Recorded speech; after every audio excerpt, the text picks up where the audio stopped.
Okey, Ustaz.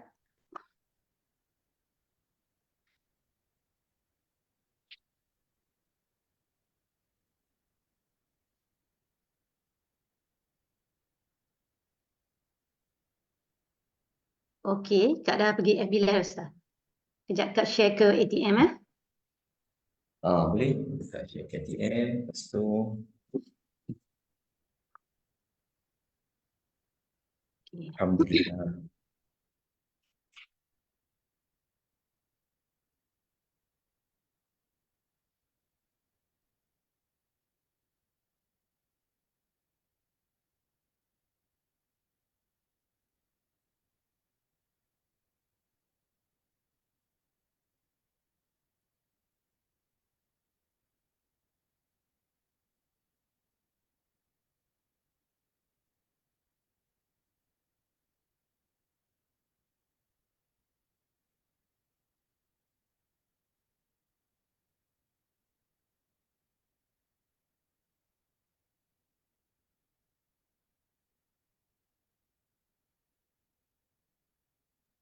Ustaz, Kak dah share dah.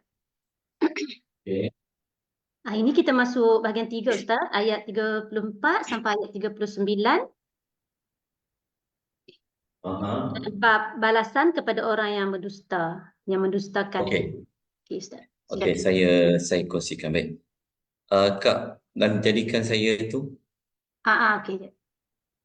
host sekejap. Okey, kejap, Ustaz. Alah, Ustaz kena jadikan Kak co-host pula dah. Okey, tak apa.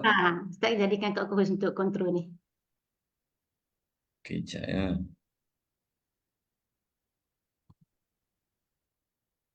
Okey dah. Dapat tak? Okey ya. Okey, Ustaz. Kita teruskan. Okey. Assalamualaikum warahmatullahi wabarakatuh. Alhamdulillah wassalatu wassalamu ala Rasulillah wa ala alihi wa sahbihi wa man wala. Allahumma salli wa sallim ala sayyidina Muhammad wa ala alihi wa sahbihi wa man tabi'ahum bi ihsanin ila yaumiddin, amma ba'd. Tuan-tuan dan puan-puan rahimani wa rahimakumullah. Pagi ni kita menyambung, ini adalah siri yang ke-6 kalau tak silap saya. Kita mengikuti tadabbur ringkas surah An-Nazi'at, yang mana kita dah sampai kepada ayat, saya paparkan sekejap segmen-segmen dia. Okey. Minggu lepas kita dah sampai pada ayat nombor 33, iaitu segmen bahagian yang kedua, yang mana kita telah mengetahui bahawa Allah Subhanahu Wa Taala itu mampu, Allah Taala ini berkuasa untuk menghidupkan kembali manusia setelah mati. Allah mampu untuk mendatangkan hari kiamat, iaitu Allah membawa dua contoh makhluk Allah yang besar yang boleh dilihat oleh manusia, iaitu penciptaan langit dan juga penciptaan bumi. Jadi lanjutan daripada bukti yang telah dikemukakan, maka Allah membawa kita semua untuk kita pergi ke alam kiamat, ke alam yang manusia telah dipun hidupkan oleh Allah Subhanahu Wa Taala, iaitu bahagian yang ketiga. Okey, bahagian yang ketiga ni kalau kita tengok pada segmen ayat tu, dia berkaitan dengan ayat 34 sampai ayat nombor 39. Okey, cuma kalau tengok pada tajuk ni adalah balasan kepada orang yang mendustakan. Okey, kena perincikan lagi ayat 34 sampai 39 ni. Kalau nak kita kata balasan ni, dia sebenarnya bermula daripada ayat nombor 37. So kita boleh pecahkan ayat 34. Dia ada dua bahagian lah sebenarnya kalau kita semak betul-betul. 34 sampai 36. Okey. Lepas tu pecahan kedua baru ayat 37 sampai 39. Ini baru pecahan yang lebih tepat lah. Okey, jadi kalau ayat 34 sampai 36, ia menyebut tentang peristiwa ataupun kejadian perihal hari kiamat. Ayat 37 sampai 39 baru Allah menyebut tentang balasan kepada orang yang mendustakan hari dihidupkan kembali manusia untuk diberikan balasan. Jadi tolong buat pecahan daripada segmen yang bahagian ketiga ni supaya mudah untuk kita ingat. Semoga mudah untuk kita melihat perkaitan di antara satu ayat kepada satu ayat. Okey, kalau dah catat, kalau dah jelas, kita lanjutkan pada ayat 34 sehingga ayat nombor 36. Jadi saya minta sesiapa untuk sudi membaca ayat 34 sehingga ayat 36 terlebih dahulu bersama dengan terjemahannya. Okey, silakan. أعوذ بالله من الشيطان الرجيم فإذا جاءت الطامة الكبرى maka apabila malapetaka besar hari kiamat telah tiba. Yauma yatadhakkarul insanu ma sa'a. Okey. Iaitu pada hari ketika manusia baru teringat akan apa yang telah dilakukannya. Wa burrizatil jahimu liman yara. Dan neraka diperlihatkan dengan jelas kepada setiap orang yang melihat. Okey. So, saya takut lain saya ni. Okey. Terima kasih jazakillah khairah pada Kak Liza atas bacaan 3 ayat, ayat 34, 35 dan 36. Baik. Kita mulakan penerangan ayat nombor 34.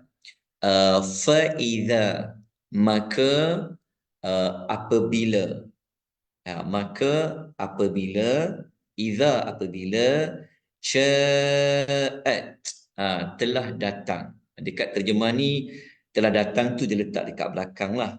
Okey, kalau kita terjemahkan kalimah by kalimah, fa maksudnya maka, idza apabila, sya'at, okey, telah datang, at-tammatu iaitu malapetaka. Sifat malapetaka itu al-kubra yang amat besar.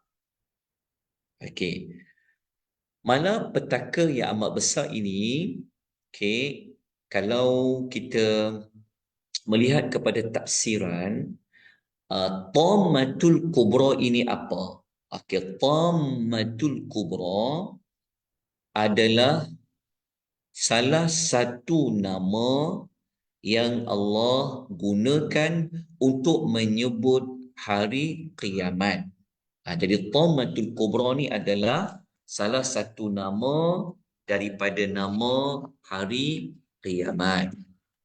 Okey, At-Tammatul Al-Kubra. Okey. Ini membawa maksud hari kiamat ni dia ada banyak nama. Hari kiamat ni dia bukan hanya disebut Yaumul Qiyamah, hari kiamat saja. Hari kiamat bukan hanya disebut Yaumul Akhir, hari akhir sahaja, tak. Hari kiamat ni ada banyak nama. Salah satu daripada namanya dipanggil hari yang merupakan malapetaka yang paling besar, yang amat besar. Okay. Kalau kita belajar surah An-Naba, okay, kita pernah lalui sebelum ini, ingat tak nama lain yang Allah gunakan untuk menyebut tentang hari kiamat? Sebelum ini kita dah jumpa nama apa? Nama hari kiamat. Selain daripada Allah guna nama Tammatul Kubra, adalah Yaumul Ingat kita yaumul fasl. Yaumul fasl iaitu hari diberikan keputusan. Dekat ayat nombor 17 kan, inna yaumal fasl kana miqata. Jadi itu juga merupakan di antara nama hari kiamat, termasuklah Tamatul Kubra. Okey. Dekat ayat kalimah Tamatul Kubra, kita nak kena perincikan apa itu tamah, apa itu tammah dan apa itu al-kubra. Kalau al-kubra, kita fahamlah ia merujuk kepada yang amat besar. Jadi al-kubra kat sini, al-kubra adalah perincian kepada tammah. Maksudnya at-tammah ini sifat dia, perihal tammah itu sifatnya adalah al-kubra. Okay. Jadi kita kena dapatkan apakah maksud tammatu ini. Okey, apakah maksud tammah? Baik. Kalau kita merujuk dalam tafsir, saya bukakan dalam tafsir Al-Misbah. Okay. Perkataan tammah, at-tammah tu, ia sebenarnya diambil daripada kalimah huruf ta dengan mim. Tamma. Tamma. Ta dengan mim. Mim tu dia ada sabdu. Okey, jadi daripada kalimah tamma dikembangkan menjadi at-tammah. Okey, apa itu tamma? Tamma pada asalnya ia membawa maksud mengatasi. Tamma tu sebenarnya maksudnya adalah mengatasi. Okey. Segala sesuatu yang mengalahkan dan mengatasi yang lain, ia akan digambarkan menggunakan perkataan tamma. Jadi tamah ni maksudnya sesuatu yang mengatasi perkara yang lain. Itulah tamah. Okey. Kemudian apabila kita gunakan kalimah ini pada konteks ayat, maka tamah ini dapatlah kita fahami dengan bentuk petaka yang mengatasi segala petaka. Maksudnya malapetaka ada banyak. Kita tahu malapetaka dekat dunia ada banyak. Gempa bumi malapetaka contoh.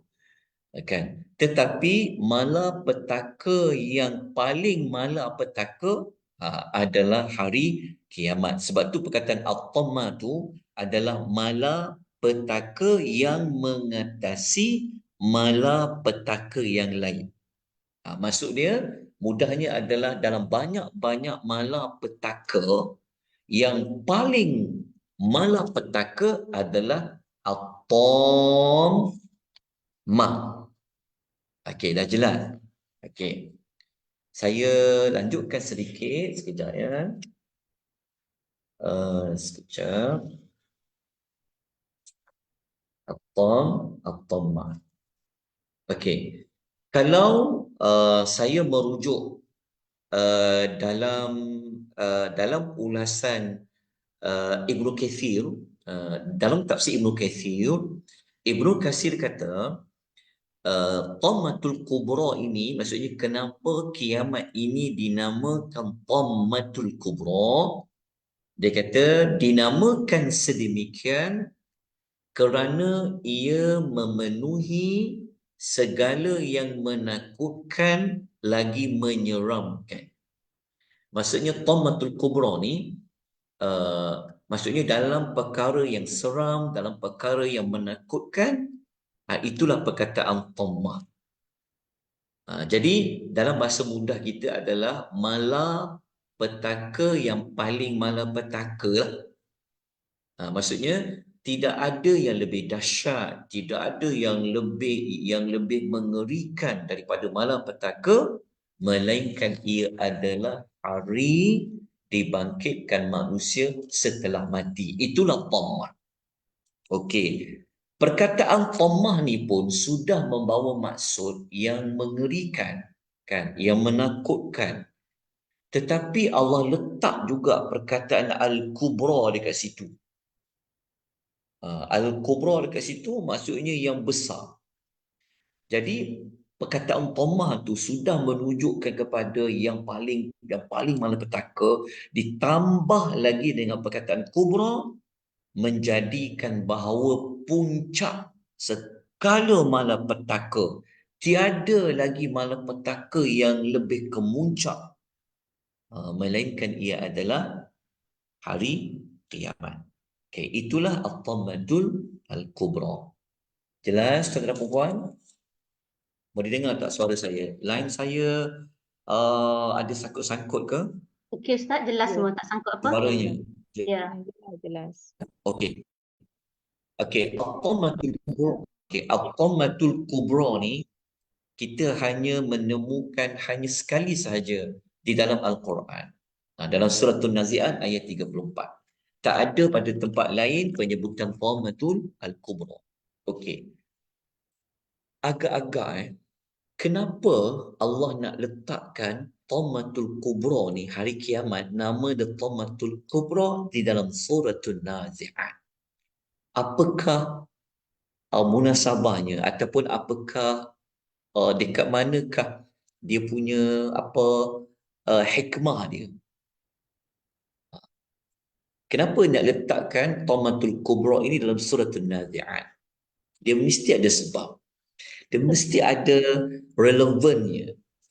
Sebab Sebab tajuk Allah dia ni khas untuk orang ni kan Ustaz, untuk orang yang berdusta kan, orang yang tak percaya ni, untuk kerana malaikat mencabut nyawa orang yang dengan keras tajuk tu. Ya, dia dikaitkan dengan dengan nama surah An-Nazi'at yang amat keras. Lepas tu kita tahu ada watak apa sebelum ni. Ada watak manusia Fir'aun, yang melampaui batas Firaun, yang dia mengaku dia itu adalah dia Tuhan. adalah Tuhan yang tinggi kan. Maksudnya satu dakwaan yang kita kata dakwaan kemuncak yang paling teruk sekali. Kalau orang buat syirik pun dia masih lagi mengaku ada Tuhan, Allah tu Tuhan, tapi dia sekutukan Tuhan kan. Tapi kalau boleh mengaku dia itu adalah Tuhan yang maha tinggi, itu adalah satu dakwaan yang paling teruk lah. Okey, oleh kerana itu Allah Ta'ala meletakkan penyebutan Thammatul Kubra di dalam surah An-Nazi'at. Kita kena selalu ingat bahawa tidak ada mana-mana peletakan penyebutan sesuatu ayat melainkan dia mesti ada kesinambungan dia. Dia mesti ada munasabah dia. Itulah di antara yang kita boleh jawab secara umum lah. Okey. Dah jelas yang itu? Okey. Thammatul Kubra ni juga sebenarnya kalau mengikut kita belajar tentang tiupan sangkakala, Thammatul Kubra ini sebenarnya dia merujuk kepada, ada yang mengatakan dia adalah tiupan sangkakala yang kedua lah. Tapi kita lebih menyeluruh, kita kata Thammatul Kubra ni adalah hari kiamat itu sendiri. Okey, selesai untuk ayat nombor 34. Okey. Setelah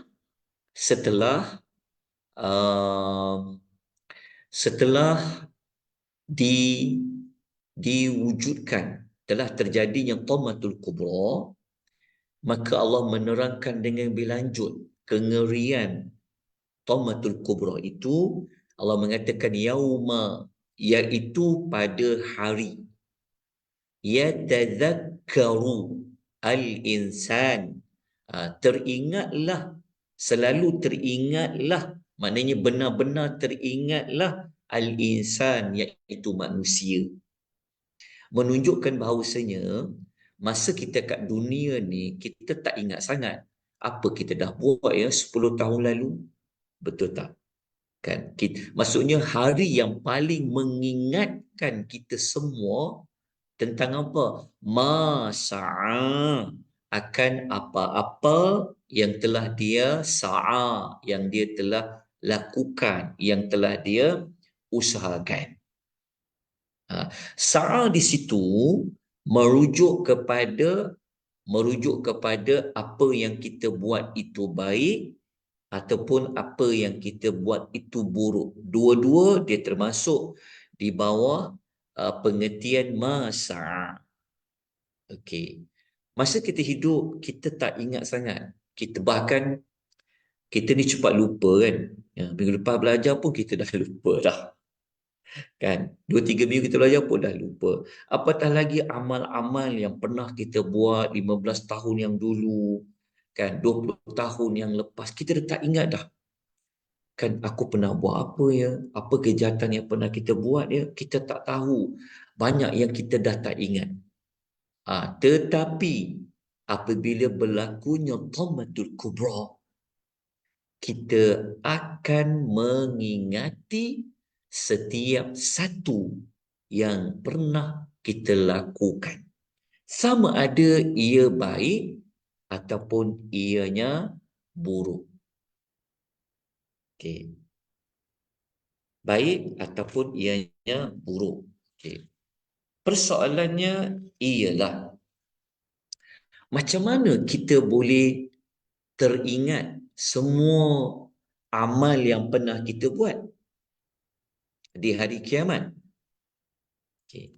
Jawapannya ialah kita akan dapat mengingati semua itu adalah dengan kita melihat buku amalan yang telah dicatat oleh malaikat pencatat amal.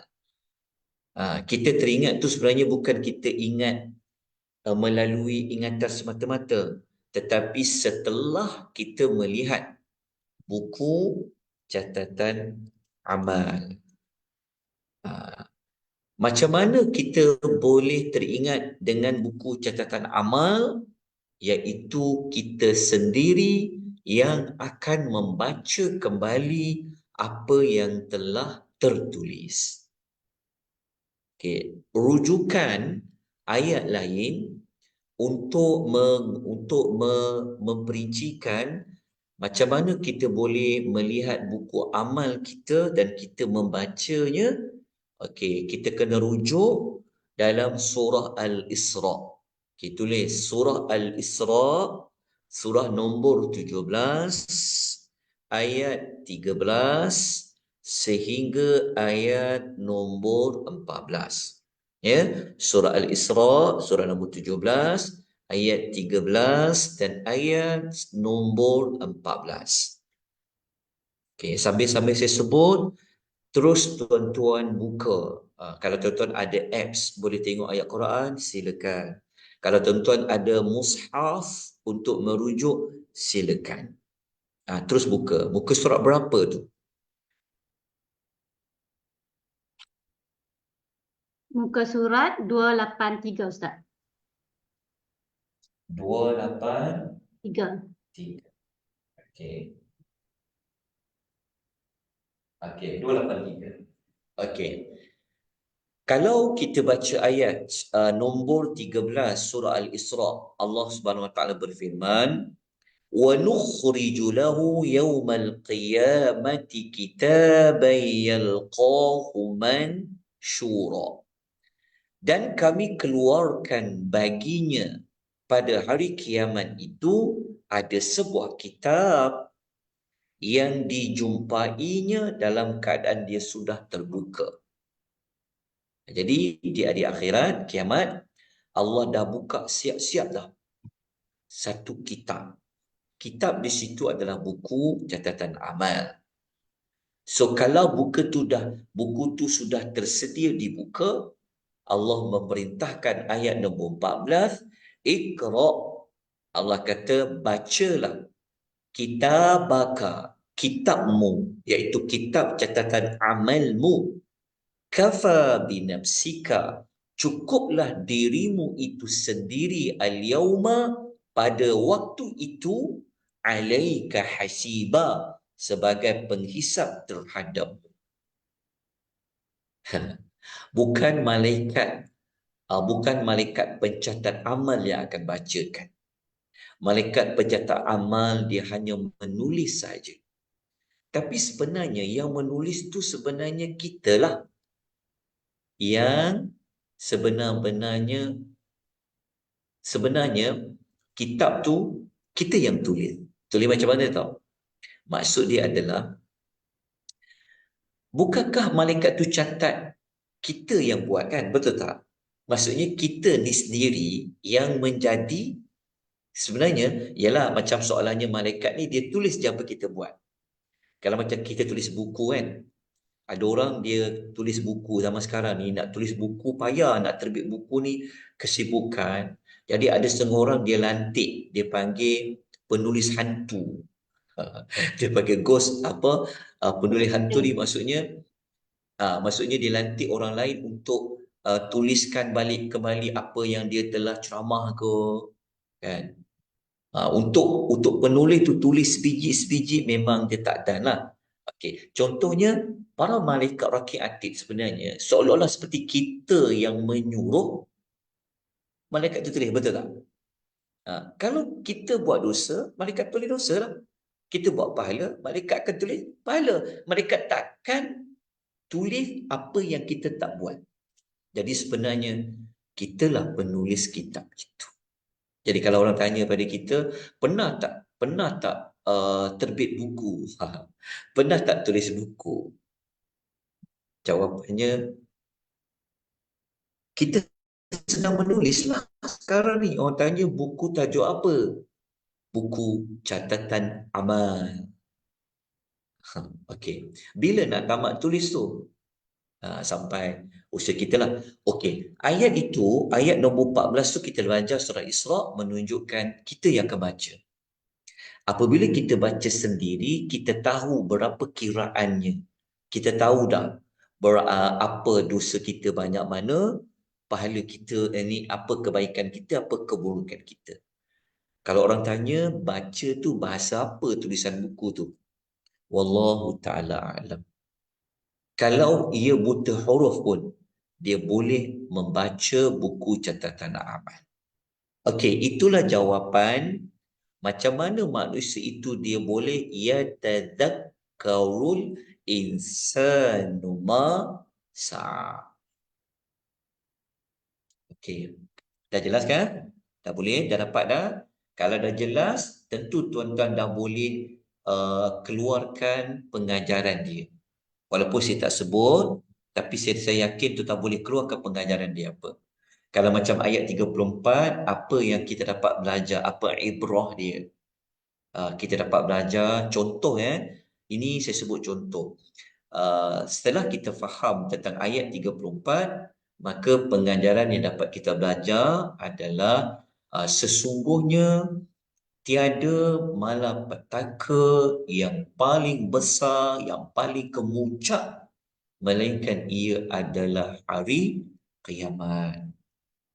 Hari kiamat. Walaupun kita tahu berlakunya bencana alam, berlakunya malam bencana-bencana ni kat dunia ni, dia takkan sama punya seperti mana hari kiamat. Bayangkan kan, bumi digoncangkan, gunung ganang hancur, apa langit-langit itu pecah. Perincian Taumatul Kubra ni kita akan jumpa nanti selepas surah An-Nazi'at. Kita akan jumpa Allah perincikan.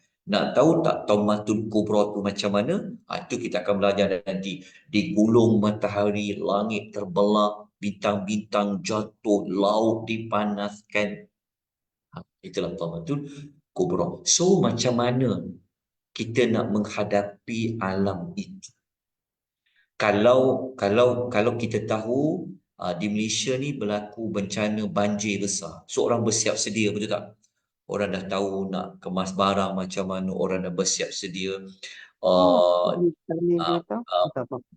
Orang bersiap sedia untuk sediakan kemah-kemah ke, betul tak?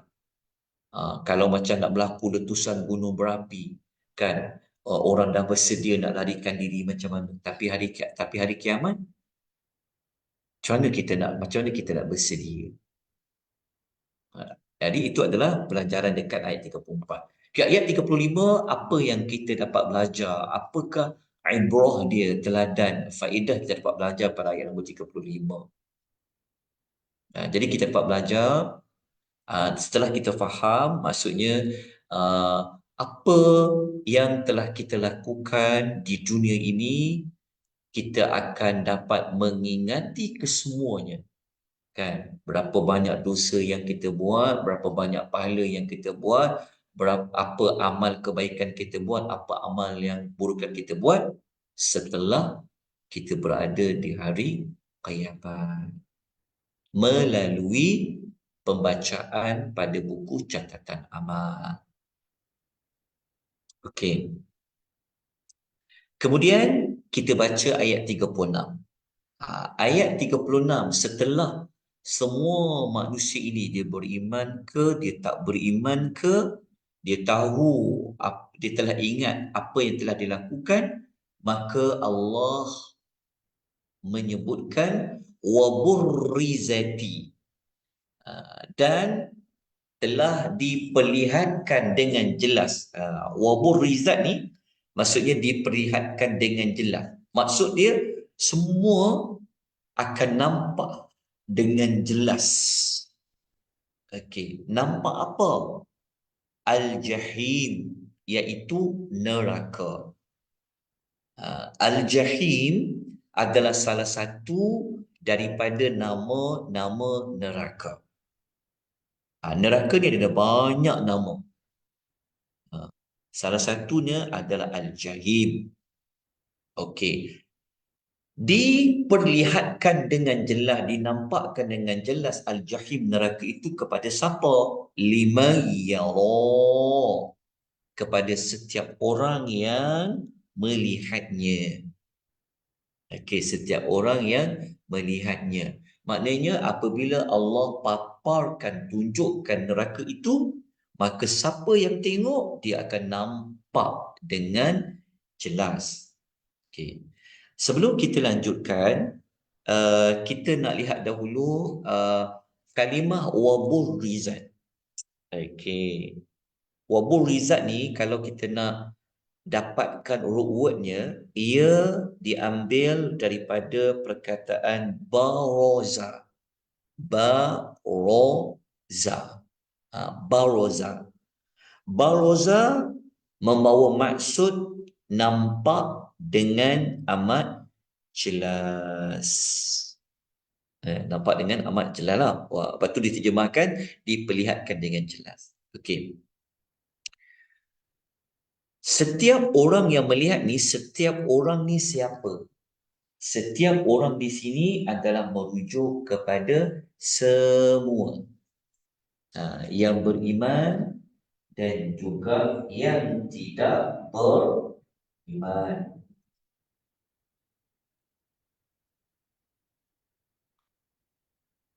Okey. Jelas dekat sini? Okey. Di antara yang manusia nampak dekat neraka Al-Jahim yang telah dipaparkan itu, antara contohnya adalah nanti orang akan nampak neraka ini, sekejap ya. Dia macam dalam hadis riwayat Muslim, tuan tahu kan, neraka ni punya besar, dia akan ada 70,000 tali kekang. Maksudnya neraka ni akan ada yang tarik dia, 70,000 tali akan tarik neraka tu. Setiap tali yang tarik itu ditarik oleh 70,000 malaikat. Neraka ni dia macam ada yang ada tali yang akan tarik neraka tu, 70,000 tali. Setiap satu tali tu daripada 70,000 tu ada 70,000 malaikat yang tarik. Bayangkan. berapa jumlah malaikat yang menarik neraka tu. Ada 70,000 tali. Satu tali ada 70,000 malaikat. Jadi nanti semua yang melihat neraka yang Allah paparkan dengan jelas tu, kita akan nampak dahsyatnya neraka ni. 70,000 malaikat yang tarik dia. Okay, itu di antara satu contoh lah apa yang manusia akan lihat pada Al-Jahim. Okey. Sebenarnya juga neraka Al-Jahim ni kita kalau macam kita sebenarnya telah pun nampak semasa apa? Kita pun akan nampak antaranya waktu bila? Antara Sakaratul yang maut, Ustaz. ha? Waktu kita sakaratul maut tu bukan ditunjukkan dah ke? Bukan, Gambaran. itu belum lagi dinampakkan lah. Kalau dalam kubur hanya ditunjukkan Lubang-lubang pintu. neraka. uh, di antaranya adalah waktu kita nak melintas titian sirat. Titian sirat tu kan bawahnya adalah api neraka, kan?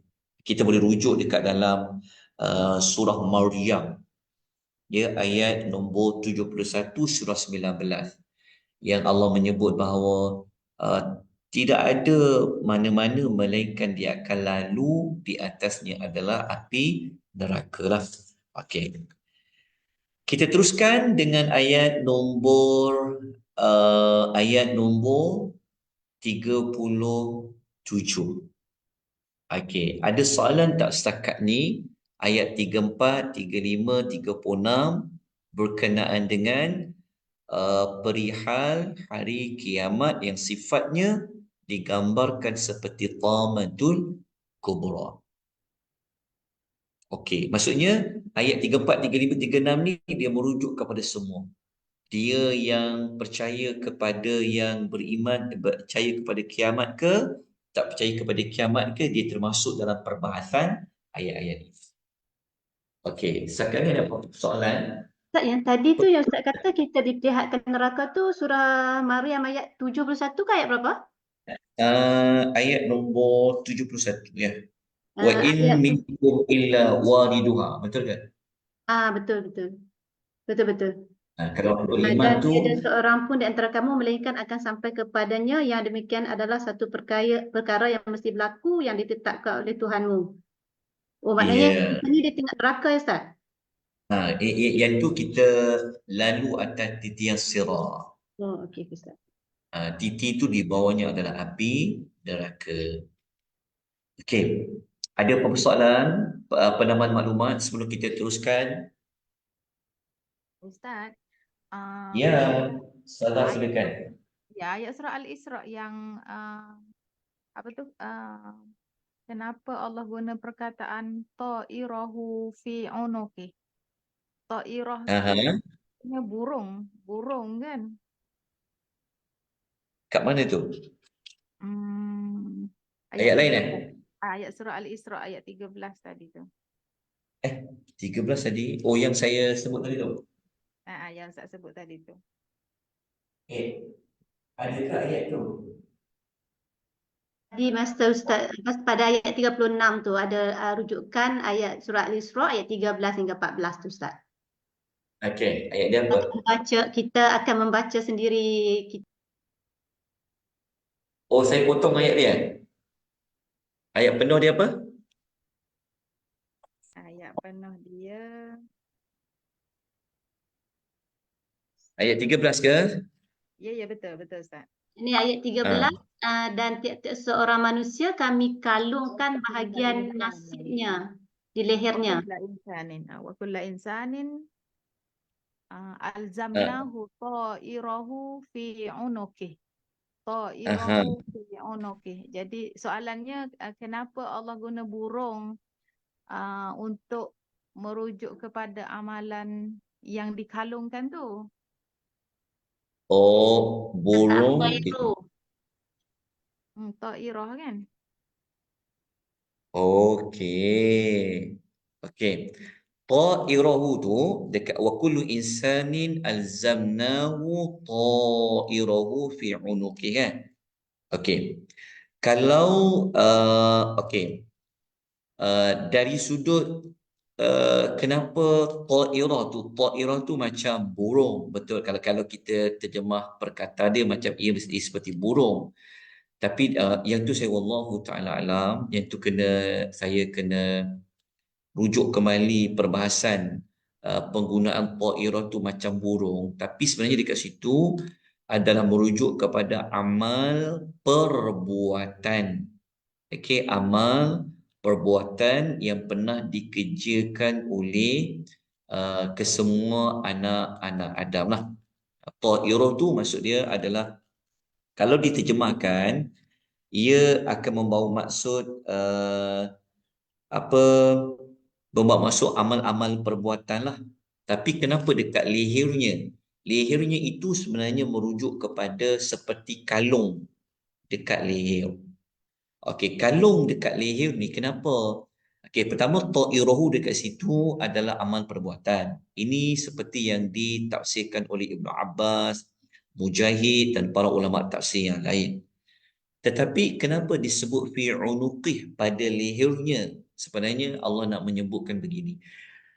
Kita ni, okey, kalau orang pakai rantai, orang letak dekat leher, orang takkan cabut kan, pergi mana-mana, pergi satu tempat cabut, lepas tu pasang balik, pergi tempat cabut, pasang balik.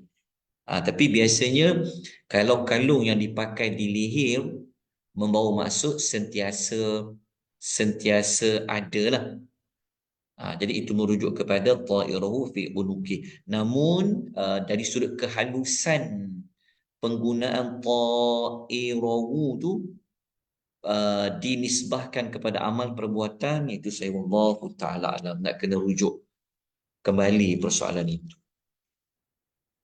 Ustaz, Fini ada tanya, mengapa ayat 35 tidak digunakan ma ya'malun, sebab dia, tapi digunakan ma sa'a. Yauma yatazakkarul insanu ma sa'a. Kenapa tak ma ya'malun? Sebab amal kan, apa yang telah dilakukannya. Okey, yang ni ada perbahasan lah. Dia sebenarnya ada ulama bezakan antara bima kasabat dia ada perbezaan antara penggunaan perkataan kasaba dengan amal lah. Tapi kenapa macam ni? Kenapa disebut kepada sa'a? Sa'a ni macam dia, sa'a ni macam kita sa'i kan? Dia, kejap. Sa'a tu dia sebenarnya merujuk kepada apa yang kita dah buat lah. Tapi kenapa diguna sa'i tu? Dia macam kita sa'i kan? Kita tahu kan kita buat sa'i antara Safa dan Marwah kan? Dia berjalan. Nak merujuk kepada sentiasa. Sekejap ya, saya rujuk sekejap. Tapi kenapa tak guna ya'malun tu, saya wallahu ta'ala alam tu. Yang tu saya mohon maaf, tak ada ilmu nak jawab. Kenapa Allah tak guna ma ya'malun dekat situ? Kenapa guna sa'a? Okey, kalau Allah gunakan sa'a, sekejap ya, saya rujuk sekejap dalam tafsir ni. Okey, sambil-sambil tu ada apa soalan lain? Ada pertanyaan lain?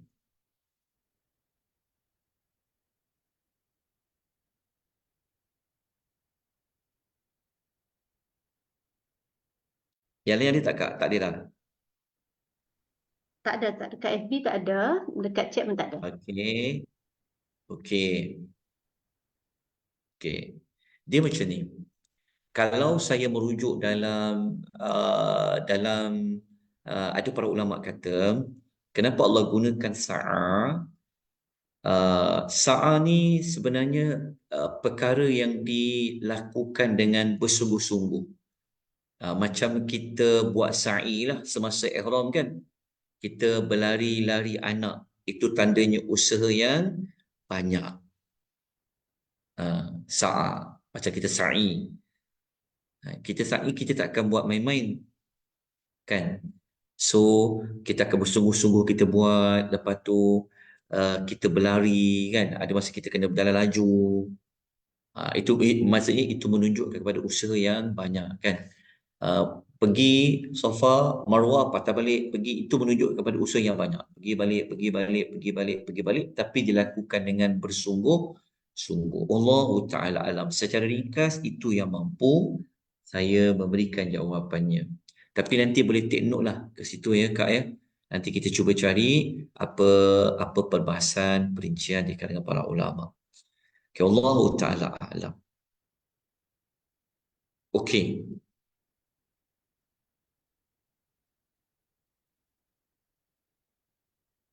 Ada soalan yang lain? Puan Nixon tanya ni Ustaz, QS Aha. Surah Maryam ayat 71 tadi itu, adakah merujuk kepada perjalanan kita di Siratul Mustaqim? Ya, ya, ya. Maksud wariduha dekat situ adalah di atas titian sirat. Wa inna minkum illa wariduha. Wariduha. Sekejap ya. Okey, kejap. Wariduha. Okey.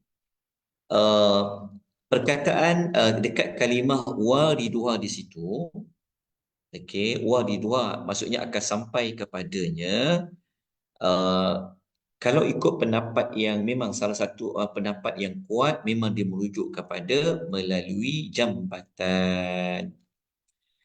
Sebab tu kena baca ayat nombor 72. Allah akan menyebutkan Allah menyelamatkan allazina taqaw, orang yang bertakwa. Okey. Jelas ya? Okey, saya harap tuan-tuan boleh ikuti pertanyaan, penjelasan yang kita bincangkan pada pagi ini. Walaupun ayatnya suratul Nazi'at 79, tapi kita menguatkan dengan ayat-ayat yang lain. Wallahu ta'ala a'lam. Okey. Kita, kalau tiada, mari kita memasuki segmen ayat yang Allah menyebutkan apakah balasan yang Allah hendak berikan kepada pihak yang telah mengingkari hari kehidupan semula selepas mati. Dia bermula daripada ayat nombor 37 sehingga 39. Okey. Siapa yang boleh bacakan ayat 37 sampai 39? Ada siapa Silakan. nak baca ke? Adakah Ibu Zaitun ke? Siapa nak baca ke? Aisyah ke? Fini ke? Ada. Baca, saya baca. Okey, silakan Ibu Zaitun. 37 ya. Ya, sampai Ayat nombor 39. 39. A'udzubillahi minasyaitonirrajim. Bismillahirrahmanirrahim. Fa'amma man tagha wa atharal hayatad dunya fa innal jahima hiyal ma'wa. Okey, terjemahan ayatnya. Bagi orang-orang yang melampaui batas dan mengutamakan kehidupan dunia, maka nerakalah tempat tinggalnya. Okey. Okey. Subhanallah. Okey. Ayat 37, Allah menyebutkan satu kumpulan manusia yang akan melalui hari Taumatul Kubra, iaitu fa'amma, manakala ataupun adapun, man, iaitu orang. Okey, sesiapa pun, tagha, yang melampaui batas. Okey, melampaui batas dekat sini adalah merujuk kepada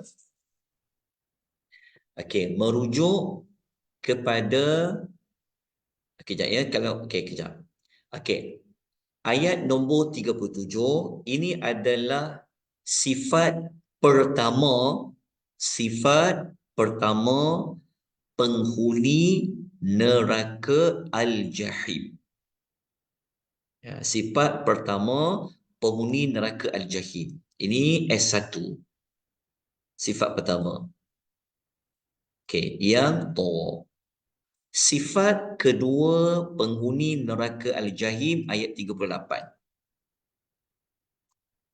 Sifat kedua.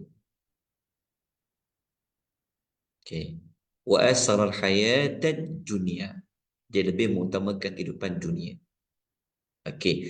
Macam mana kita boleh kata ini adalah dua sifat penghuni neraka Al-Jahim? Sebab ayat 39 Allah kata apa? Fa innal jahima, sesungguhnya neraka Jahim, iyal ma'wa, adalah tempat singgahnya, tempat tinggalnya. Jadi dekat ayat ini 39 menerangkan siapa yang akan masuk Al-Jahim tu? Yang ini. Siapa yang akan masuk Al-Jahim tu? Yang Ya. ini. 7 dan 8. Okey.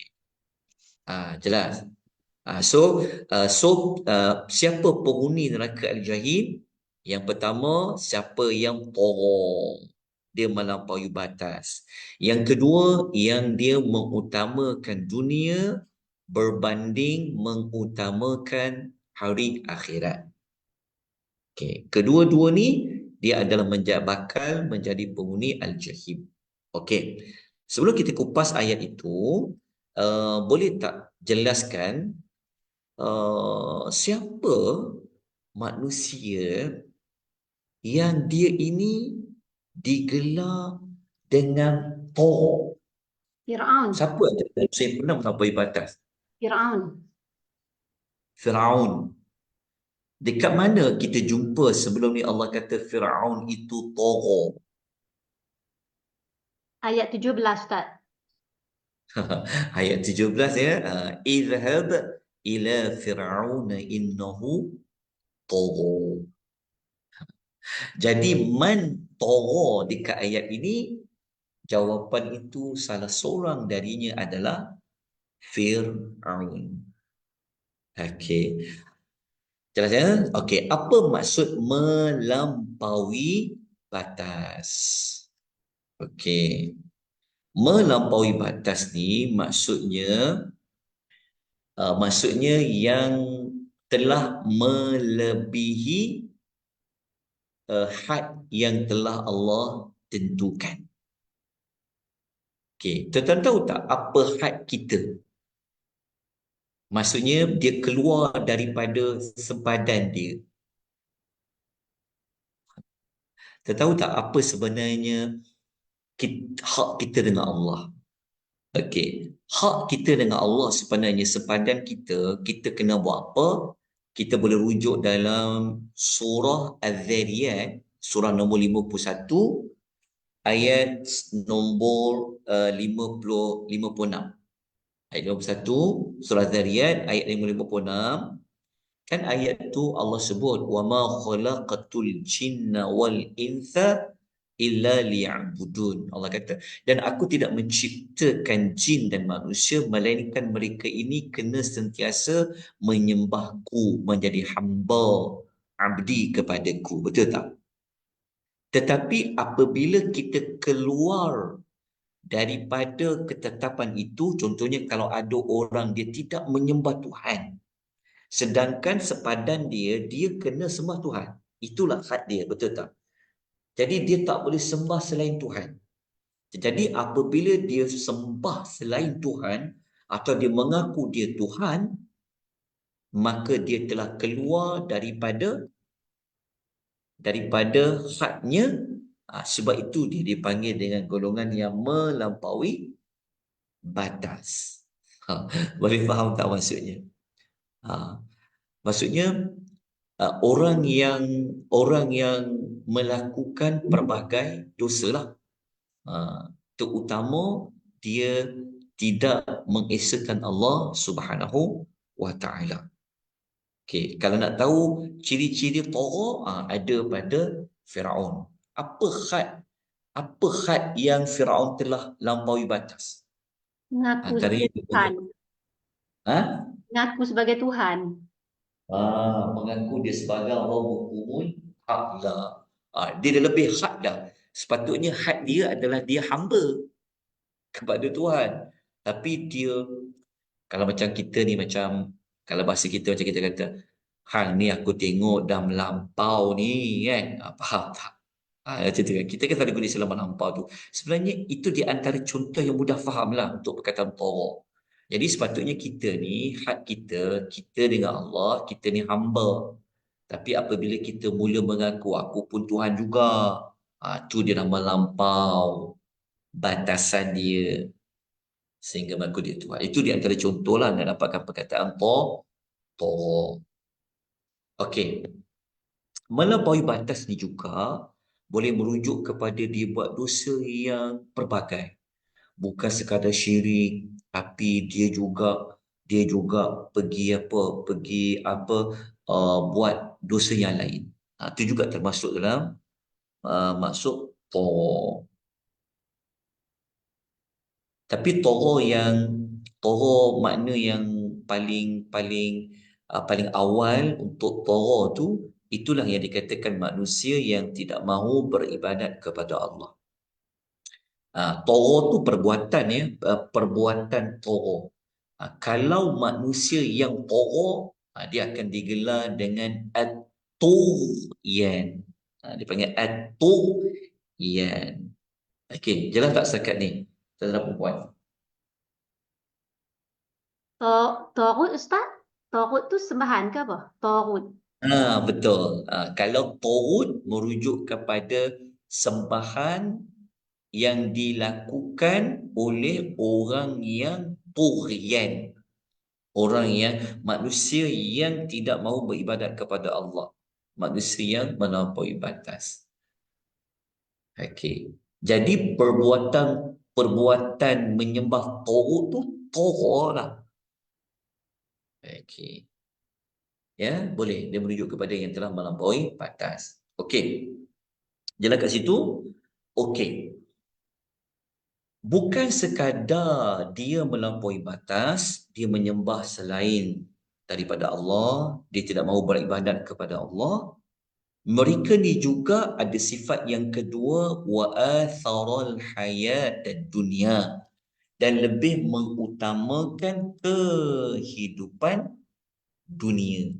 Dia lebih terkesan, dia lebih pulun kepada kehidupan dunianya.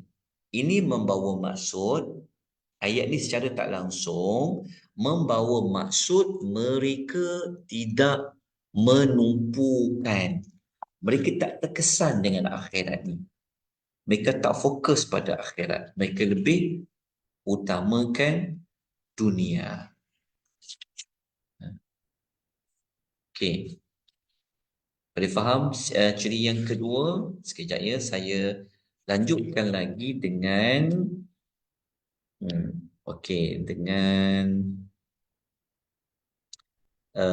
ayat lain untuk ayat lain untuk menunjuk akhirat. Sebab dalam ayat ni macam dia tak sebut akhirat, betul tak? Dia hanya sebut dia lebih mengutamakan hayata, kehidupan dunia.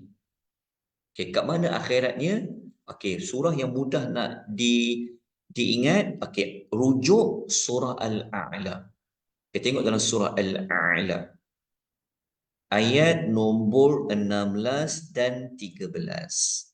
Ayat nombor 16 dan 17. Maaf saya. 16 dan 17.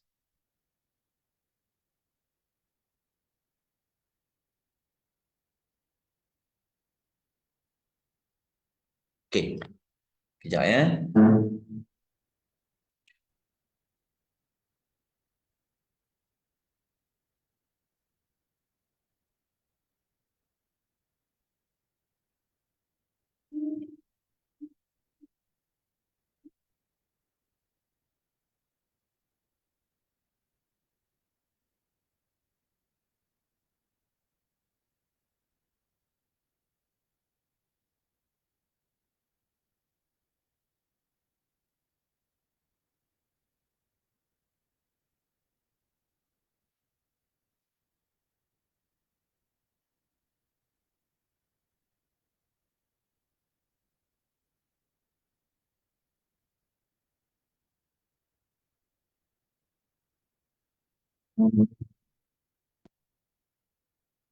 Okey, dah dapat dah tadi. Bismillah. Dah dapat dah ayat surah Al-A'la tu. Dah Ustaz, dah copy kat chat. Dah copy dekat chat dah. Okey, sekejap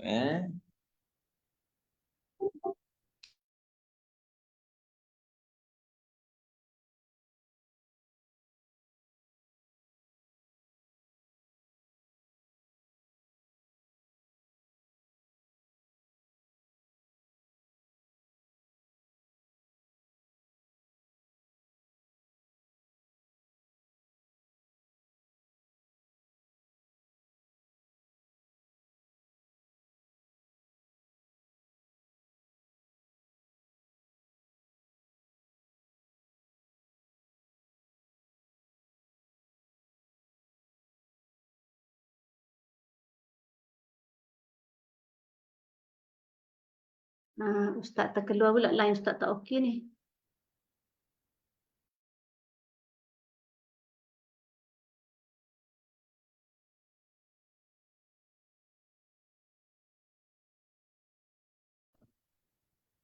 Okey.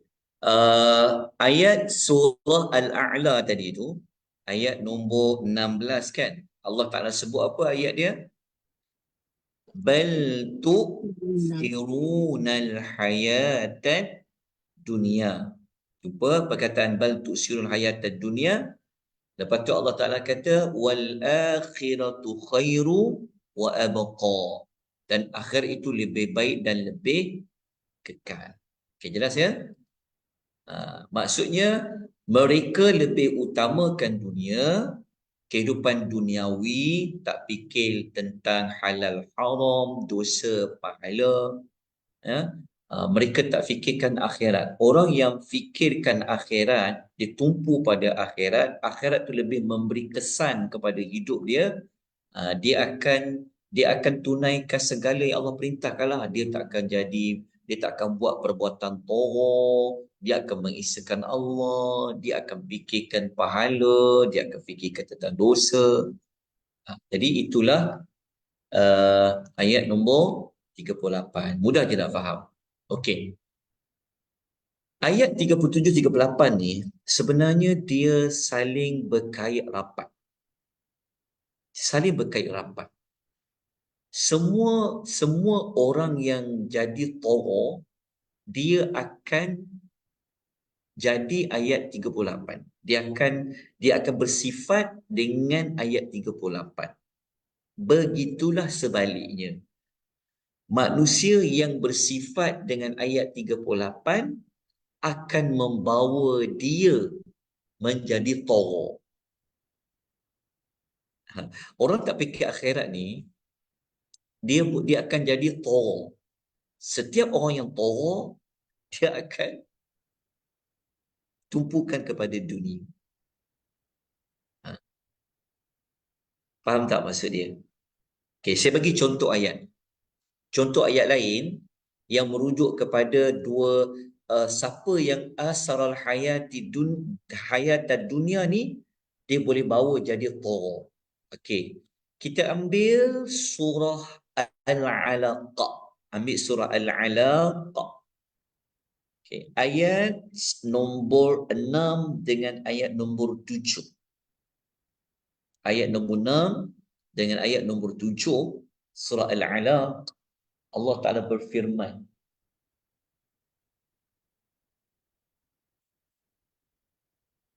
Apa Allah berfirman? Allah kata, kalla innal insana la yatgha. Jumpa tak perkataan la yatgha? Allah kata, kalla innal insana la yatgha. Macam mana dia boleh la yatgha? Ar-ra'ahu istaghna. Okey, boleh baca tak terjemahan ayat 6 dan 7 surah Al-Alaq? Ayat 6, ingatlah sesungguhnya jenis manusia tetap melampaui batas yang sepatutnya atau yang sewajibnya. Ayat 7, dengan sebab ia melihat dirinya sudah cukup apa yang dihajatinya. Maksudnya dia rasa dia cukup segala serba-serbi, so dia akan mula untuk tak fikir dah tentang apa yang Tuhan kehendaki, apa yang Tuhan cintai, apa yang Tuhan suka. Boleh dapat serba-serbi. Terasa dia cukup. Okey. Itu contoh. Mungkin kita kena buat sedikit perincian nanti. Nanti berikan saya sedikit waktu. Saya cuba untuk perincikan tentang Torah ni. Bagus juga sebenarnya kalau buat tema manusia-manusia yang Turian. Banyak kali kita jumpa kan. Tapi kalau mudah nak faham dia, kita kena kaji watak Fir'aun tu. Sebab tu melampaui batas ni dia buat dosa yang berganda-ganda lah.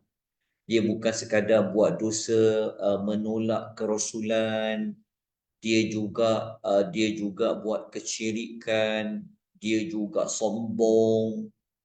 Itulah tentang Torah. Okey. Sekarang kita lanjutkan. Okey, mengutamakan dunia daripada akhirat tu faham ya? Jelas saya rasa tak perlu nak dijelaskan. Okey. Jadi dekat sini apa yang kita dapat belajar? Ayat 37 dengan 38. Apa ibrah ayat tu? Apa kita dapat belajar dekat sini? Tentang apa? Dia punya faedah ayat dia. Tahu kan macam mana nak keluarkan dia punya ibrah kan? Okey. Sekarang kita lanjutkan dengan ayat 39. 39 fa inal jahima hiyal ma'wa. Okey, jahim. Tadi saya sebut apa? Jahim adalah salah satu daripada nama neraka. Okey, sebelum ni saya pernah kongsikan kepada tuan-tuan kan nama-nama neraka tu kan? Ingat tak ingat? Pernah Ustaz, tapi kena rujuk balik nota. Kena rujuk balik nota. Okey. Sekejap. Sekejap ya. Saya tengok buku neraka sekejap. Pasal saya tengah tulis pasal buku neraka ni. Penerbit dah kejar saya. Tapi saya tengah duduk dapatkan sekejap ya. Nama neraka. Okey, bab 7. Sekejap. Bab 7 saya tunjukkan. Okey. Saya tunjukkan sekarang. Nama neraka kena laju sikit. Dah berapa kali kita jumpa nama Al-Jahim? Setakat ni. Dalam surah An-Nazi'at.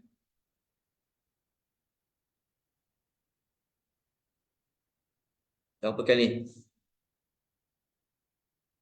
2 ke Ustaz? 2 kan? 2. Okey. Meh tengok Sat dekat depan skrin Zoom tuan-puan ni. Apa nama-nama neraka? Tolong catat. Terus laju sikit. An-nar. Neraka ni sebenarnya An-nar tu pun sebenarnya dah neraka dah. Okey, An-nar catat terus laju sikit. Okey, An-nar Lepas tu kadang-kadang Allah tak sebut nama dia Al-Jahim ke apa, dia sebut nama An-nar. An-nar saja. Rabbana innaka man tudkhilin nar. An-nar tu pun api lah. Cuma kita ni suka sebut 2 kali. Api, neraka. Kalau sebut api tu dah neraka lah. Tapi tak apalah. Kan. Yang kedua adalah Jahannam. Ni banyak kita jumpa dekat surah Al-Mulk lah. Jahannam. Okey. Jahannam nama yang paling banyak dalam Quran. Nama yang paling banyak Allah sebut dalam Quran. Berapa kali? 77 kali. Okey. Dapat dah? Okey. Nombor 3 Lava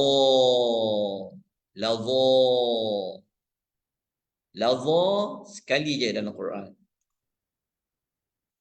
Saya dah baca buku nak terbit nanti ni.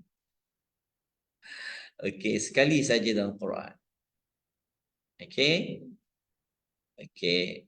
Nama keempat Saqar. Saqar. Saqar Ada 4 kali dalam Quran. Ada 4 kali di dalam Quran. Nampak tak? Nampak tak? Nampak Ustaz. Sedikitlah. Takut tak nampak nanti. Nombor 5, Al-Khutamah. Al-Khutamah. Khutamah. Okey, Allah sebut dia sebanyak 2 kali.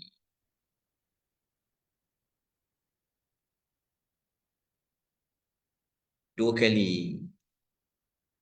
Nombor 6, Al-Jahim. Surah yang kita sedang belajar sekarang ni. Bukan. Ialah salah satu namanya Jahim tu. Okey. Nama Al-Jahim tu berapa kali tau sebut dalam Quran? 25 kali Allah sebut dalam Quran. Satu tempat dekat mana? Satu tempat dekat mana, surah apa? Naziat. Lagi satu? Dua-dua Nazi'at lah. Okey, tuan-tuan tahu tak? Ini adalah nama kedua paling banyak. Sekejap ya. Nama neraka kedua paling banyak disebutkan di dalam Al-Quran. Yang paling banyak tadi apa? Jahannam 77 kali. Tapi Jahim 25 kali. 2 kali Allah sebutkan di dalam surah An-Nazi'at. Okey, sekarang kita dapatkan maklumat. Apa makna Jahim ni? Jahim ni makna apa? Api yang teramat panas. Itulah makna Jahim. Api yang teramat panas. Okey. Faham dah? Dapat? Okey. Dapat. Ustaz. Alhamdulillah. Okey. Nama lain bagi neraka adalah As-Sa'ir.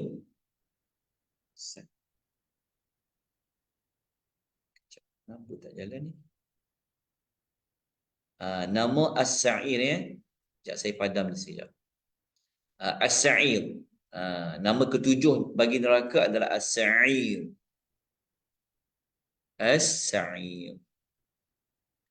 Okey, berapa kali Allah sebut nama As-Sa'ir? 16 kali.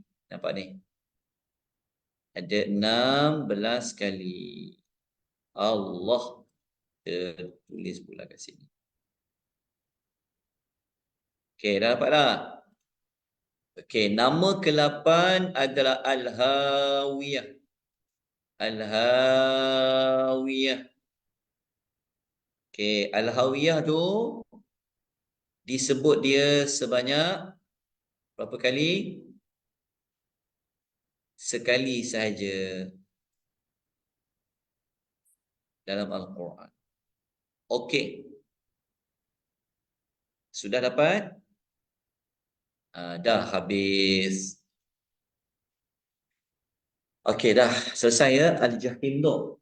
Okey, sekarang kita nak kupas. Kenapa Jahim tu dia panggil Ma'wa? Ni last sekali lah pembahasan kita. Last sekali. Kenapa Al-Jahim tu dipanggil Ma'wa? Bukan ada syurga Ma'wa ke? Oh, baru faham sekejap ya. Ma'wa tu maksud dia macam memeluk. Kan Ustaz?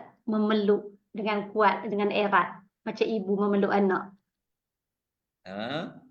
Ma'wa tu memeluk kan Ustaz? Macam seorang ibu tu memeluk anak. Jadi kalau neraka Jahim disebut Ma'wa tu, neraka yang panas tu memeluk dengan memegang, memeluk dengan kuat ahli neraka tu. Okey. Syurga dipanggil Ma'wa juga tak? Ada syurga Ma'wa. Sifat dia, sifat. So neraka ni dipanggil Ma'wa juga kan? Ya. Jadi sebenarnya, okey, tulis ya, Al-Ma'wa ni kita akan jumpa sekali lagi nanti dekat mana? Kita akan jumpa minggu depan dekat ayat nombor 41. Sekejap ya. Dekat ayat nombor 41 kita akan jumpa al-ma'wa tu. Fa innal jannata hiyal ma'wa. Dekat ayat nombor 39 pun fa innal jahima hiyal ma'wa. Okey, tuan-tuan kena ambil maklum. Al-ma'wa adalah sifat kepada neraka itu. Al-ma'wa ni apa? Al-ma'wa ia sebenarnya berasal daripada perkataan awa ya'wi. Awa ya'wi. Dia ejaan dia macam ni.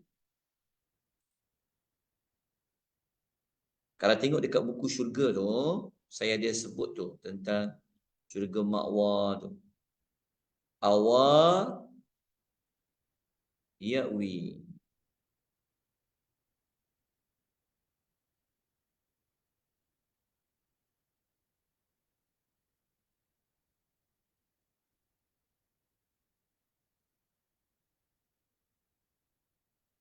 Awa ya'wi.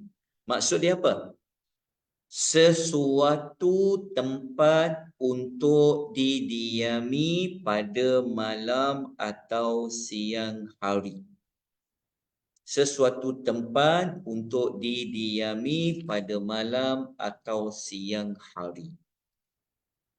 Maksudnya tempat yang kita nak tinggal, nak duduk, nak berada dalamnya sepanjang waktu namanya al-ma'wa. Jadi orang yang toro ni dia akan ada tempat dia mendiami, tempat tinggalnya, iaitu neraka yang disebut dengan nama Al-Jahim. Jahim tadi apa? Api yang marak menyala. Okey. Ada juga para ulama kata macam ni. Boleh ambil juga makna ni. Dalam tafsir Al-Misbah mengatakan al-ma'wa membawa maksud adalah bergabung. Bergabung maksudnya adalah tempat bergabung untuk tinggal bersama yang lain. Itulah al-ma'wa. Maksudnya al-ma'wa ni berasal daripada perkataan awa. Dia membawa maksud tempat yang akan didiami, dan dia apabila duduk dalam tu dia akan bergabung dengan pihak lain. Itulah al-ma'wa. Selesai kita ayat nombor 39. Ada apa-apa nak tanya? Jelas ke? Ustaz, Ya. yang pasal makwa tu, kita selalu kata orang tinggal di suatu tempat tu bermukim. Ada hubung kait ke Ustaz? Bermukim di suatu tempat. Ada. Kalau cuma mukim ya, okey betul. Dia tentang neraka ni saya wallahu alam tak jumpa lagi lah disebut tentang tempat bermukim. Tetapi kalau syurga ada, Allah sebut perkataan mukim. Dekat mana tau? Dekat surah Ad-Dukhan. Saya tunjukkan contoh, saya padam di sana. Okey, surah Ad-Dukhan, tengok surah Ad-Dukhan ayat 51, 52. Okey, 51, 52. Surah Ad-Dukhan ni surah nombor 44. Okey, kita tengok sekejap. Ada tak? Saya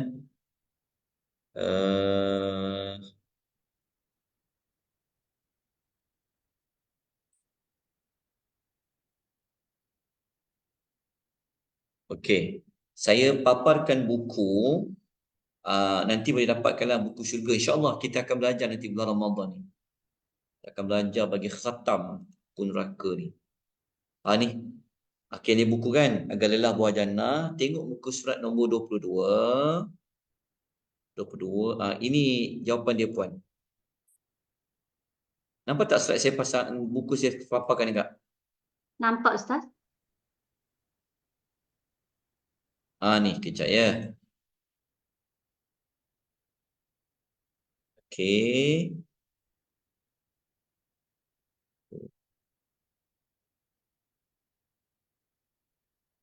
Ni. Oh, bukan. Bukan. Maafkan saya. Bukan ayat tadi tu. Tapi ada kaitan juga. Ni, kita ambil ayat ni. Ayat surah Fatir. Ni. Nampak tak? Ini nombor 4 kan? Ni. Syurga ni, Allah namakan dia sebagai Darul Muqamah. Nampak tak? Muqamah. Daur maksudnya negeri. Muqamah tempat bermukim. Macam kita sebut Pahang Darul Al-Ma'mur. Ya. Selangor Darul Ihsan. Kita panggil. Syurga disebut Dar Al-Muqamah. Dar Muqamah tu muqim lah. Okey. Tengok ayat dia. Boleh rujuk dekat surah Fatir ayat 35. Ini surah yang ke-35 ayat 35. Nampak tak Allah kata perkataan Alladhi ahallana daral muqamah. Nampak tak Allah panggil syurga ni apa? Daral muqamah. Dekat sini. Dar al-muqamah. Nampak? Darul Muqam. Darul Muqam tu apa maksud dia? Tempat tinggal yang terus kita diami. Kita panggil kita bermukim lah tu.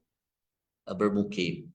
Lepas tu syurga juga Allah Ta'ala sebut namanya adalah maqam. Maqam. Pun bermukim juga. Tapi maqam amin. Tempat bermukim yang aman. Jawapan dia ada. Cuma yang neraka ni saya tak jumpa lagi. Mungkin saya memang tak jumpa atau memang tak ada. Wallahualam.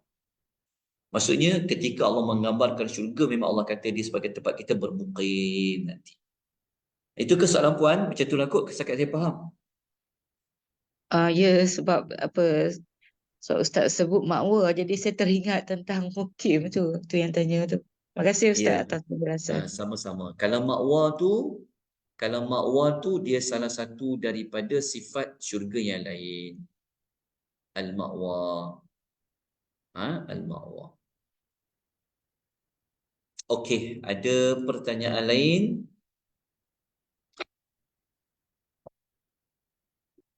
Setakat ni dekat FB tak ada soalan Ustaz. Okey, tak ada. Alhamdulillah. Dekat chat pun tak ada. Okey. Alhamdulillah. Okey, so kita selesai segmen ayat 30. Ada Ustaz. Sekejap. Puan Iksum tanya ni, ada bezakah kekal dalam syurga dan neraka dengan bermukim? Apa tu? Ada bezakah kan ada yang ayat maksud kekal dalam neraka atau syurga tu sama tak dengan bermukim tu? Sama aja. Maksud dia kita jangan kita fahamkan perkataan mukim tu bermukim kita jangan kita tak samakanlah dengan istilah kita bermukim, bermustatin kan, tinggal kekal tu.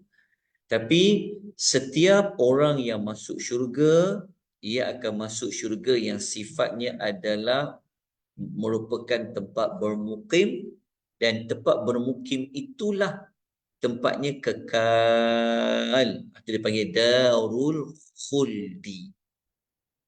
Ya, Darul Khuldi. Jawapan dia sama. Sama tu dari sudut maksudnya tempat bermukim, tempat yang kita akan berdiami itu sifatnya juga adalah Darul Khuldi. Kita tengok dekat sini lah. Darul Khuldi. Dia panggil bukan Darul Khuldi, dia panggil Khuldi. Contoh, Kita tengok dekat nama Al-Khuldi. Allah dah lebih lah. Okay, nanti dapatkan tentang Al-Khuldi. Saya tak ingat dah. Ni Al-Khuldi, ya. Khuldi maksudnya terus menerus ada. Khuldi maksudnya terus menerus ada. Jadi tempat kita bermukim itu adalah dalam syurga. Sifat syurga itu adalah khuld.